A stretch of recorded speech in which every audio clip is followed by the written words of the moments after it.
Corona की जो बीमारी है वो चीन के अंदर जिस तरह से उठने लगी है और नए वेरिएंट के साथ जो है कि दस्तक दिया है, इसके बाद से चीन के अंदर तो लाखों लोगों की अब तक मौत हो चुकी है और कई लाख लोग अब भी संक्रमित है। और इसकी जो नई वेरिएंट जो आई है BF.7, इसके बाद से हिंदुस्तान के अंदर भी लगातार जो है कि स्वास्थ्य महकमा हरकंप में दिख रहा है। इसी बीच की जो तस्वीर है वो समस्तीपुर की है।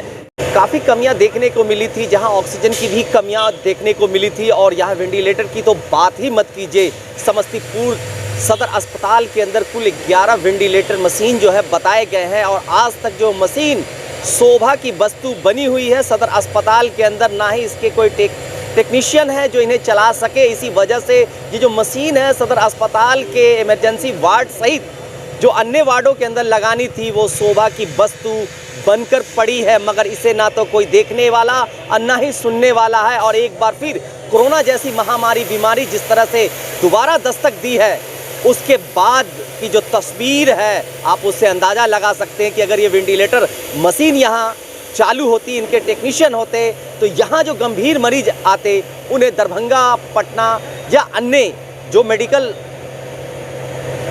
जगह है जहाँ इलाज होती है वहाँ नहीं भेजना पड़ता, वहाँ उस अस्पतालों में नहीं जाना पड़ता। पर समस्तीपुर की तस्वीर है जहाँ एक तो अच्छी बात यहाँ रही जो पिछले कोरोना काल के अंदर नहीं देखने को मिली थी, मगर इस बार जो तस्वीर है ये जो है ऑक्सीजन प्लांट यहाँ ज़रूर लगाया गया है। कुल मिला के जो 1000 MLP का बताया जाता है और इससे जो है समस्तीपुर के अस्पतालों के अंदर जो है कि सप्लाई हो रही है। मगर अगर बात करें जिस तरह से ये सप्लाई हो रही है, इस सप्लाई से तो एक दिन का काम तो चल जा रहा है, मगर ये अभी सामान्य स्थिति में एक दिन चलता है। अगर कोरोना काल के समय में अगर यहाँ कोरोना के जो अगर मरीज़ आते हैं तब समझ सकते हैं कि इससे भी काम चलने का उम्मीद नहीं। बहरहाल एक तस्वीर है जहां कुछ हद तक जो पिछले कोरोना काल में देखने को मिली थी जो नहीं ऑक्सीजन प्लांट था, और अब जिले के अंदर कई ऐसे जो अनुमंडल के अंदर ऑक्सीजन प्लांट भी लगाए गए हैं और सदर अस्पताल में भी ऑक्सीजन प्लांट है। बहरहाल समस्तीपुर के अंदर अगर देखी जाए तस्वीर तो कोरोना काल जो शुरू हो चुका है, जिसको लेकर हर तरफ स्वास्थ्य महकमा हड़कंप में दिख रहा है, उसके लिए व्यवस्थाएं की जा रही, मगर समस्तीपुर के अंदर ऐसी व्यवस्था देखने को अब तक नहीं मिल रही है। मिलता है स्टेट की तरफ से, तो स्टेट की तरफ के हिसाब से उनके डायरेक्शन के हिसाब से हम लोग काम करते हैं।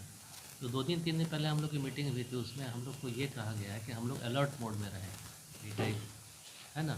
फिर उसके बाद सक्शन मशीन, मैनुअल, इलेक्ट्रॉनिक जो भी है तो सब, और ड्रग्स के मामले में सब चीज़ों सभी फैक्टरों पर हम लोगों ने मीटिंग की है और मीटिंग करके हम लोगों ने तैयारी कर ली है। और चूँकि स्टेट की तरफ से है कि हम लोग को अलर्ट मोड में रहना है, पैनिक नहीं करने की ज़रूरत है।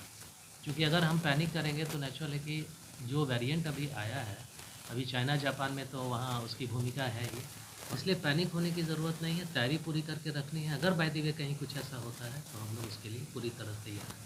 मीटर्स को अप टू मार्क करके रखिए और उसको ऑपरेट करके देख लीजिए ताकि काम के समय में ज़रूरत पड़ने के समय पर। इसके बात सही है कि टेक्नीशियन की ज़रूरत पड़ती है, लेकिन हमारे जो वर्क फोर्स में हमारे जो पैरामेडिक्स हैं उसमें बहुतों ने काम करते हुए देखा है।